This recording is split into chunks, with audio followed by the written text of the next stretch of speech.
नमस्कार दोस्तों। हमारी आज की कहानी है कबाड़ वाला बाबूजी का कमरा। पत्नी के अंतिम संस्कार व 13वीं के बाद रिटायर्ड पोस्टमैन मनोहर गांव छोड़कर मुंबई में अपने पुत्र सुनील के बड़े से मकान में रहने के लिए पहुंच चुके थे। सुनील पहले भी कई बार प्रयास कर चुका था, किंतु अम्मा ही बाबूजी को यह कहकर रोक देती थी कि कहाँ वहाँ बेटे बहू की जिंदगी में दखल देने चलेंगे।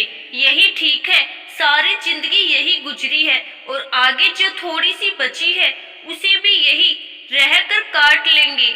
ठीक है ना, बस बाबूजी की इच्छा मर जाती।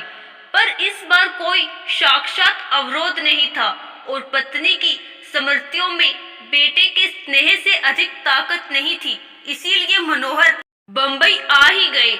सुनील एक बड़ी कंस्ट्रक्शन कंपनी में इंजीनियर था। उसने आलीशान घर व गाड़ी ले रखी थी। घर में घुसते ही सुनील बोला, आइए बाबूजी, अंदर आइए। बेटा, मेरे गंदे पैरों से यह कालीन गंदी तो नहीं हो जाएगी? बाबूजी, आप उसकी चिंता न करें। आइए, यहाँ सोफे पर बैठ जाइए। उनके बैठते ही नरम और गुदगुदा सोफा की गद्दी अंदर तक धंस गई थी।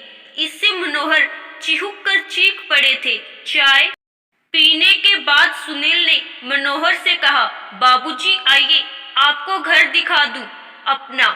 जरूर बेटा, चलो। बाबूजी, यह है लॉबी। यहाँ हम लोग चाय पी रहे थे।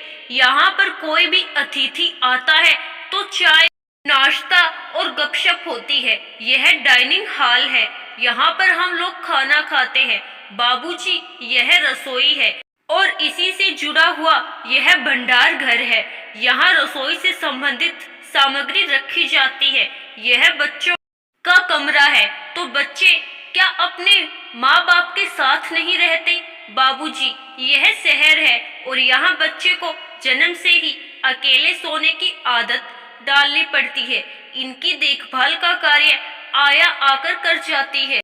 थोड़ा ठहर कर सुनील ने आगे कहा, बाबूजी, यह आपकी बहू और मेरे सोने का कमरा है और इस कोने में यह गेस्ट रूम है। कोई अतिथि आ जाए तो यही ठहरता है। यह छोटा सा कमरा पालतू जानवरों के लिए है। कभी कोई कुत्ता आदि पाला गया तो उसके लिए व्यवस्था कर रखी है। सीढ़ियां चढ़कर ऊपर पहुंचे। सुनील ने छत के एक कोने में बने एक टीन की छत वाले कमरे को खोलकर दिखाते हुए कहा, बाबूजी, यह है घर का कबाड़ खाना। घर की सब टूटी फूटी और बेकार वस्तुएं यहीं पर एकत्रित कर दी जाती हैं और दिवाली होली पर इसकी सफाई कर दी जाती है। ऊपर ही एक बाथरूम और टॉयलेट भी बना हुआ है। मनोहर ने देखा कि इस कबाड़ खाने के अंदर एक फोल्डिंग चारपाई पर बिस्तर लगा हुआ है और उसी पर उनका झोला रखा हुआ है।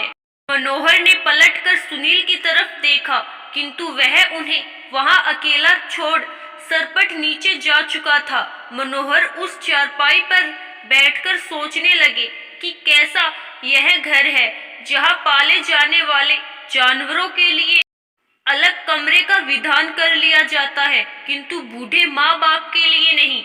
इनके लिए तो कबाड़ का कमरा ही उचित आवास मान लिया गया है। नहीं, अभी मैं कबाड़ नहीं हुआ हूँ। सुनील की माँ की सोच बिल्कुल सही थी। मुझे यहाँ नहीं आना चाहिए था। अगली सुबह जब सुनील मनोहर के लिए चाय लेकर ऊपर गया तो कक्ष को खाली पाया। बाबूजी का झोला भी नहीं था वहाँ। उसने टॉयलेट व बाथरूम भी देख लिए, किंतु बाबूजी वहाँ भी नहीं थे। वह झट से उतरकर नीचे आया तो पाया कि मेन गेट खुला हुआ है। उधर मनोहर बाबू टिकट लेकर गांव वापसी के लिए सवेरे वाली गाड़ी में बैठ चुके थे। उन्होंने कुर्ते की जेब में हाथ डाला कि उनके अपने घर की चाबी मौजूद थी। उन्होंने उसे कसकर मुट्ठी में पकड़ लिया। चलती हुई गाड़ी में उनके चेहरे को छू रही हवा उनके इस निर्णय को और मजबूत बना रही थी कि मेरी पत्नी का निर्णय सही था। सारी उनको यही लग रहा था कि वो मेरे बगल की सीट पर बैठी है और कह रही है कि जमाना बदल गया है और जमाने के साथ अब आपको भी बदलना चाहिए। आशा करती हूँ दोस्तों आपको हमारी आज की कहानी जरूर पसंद आई होगी। धन्यवाद।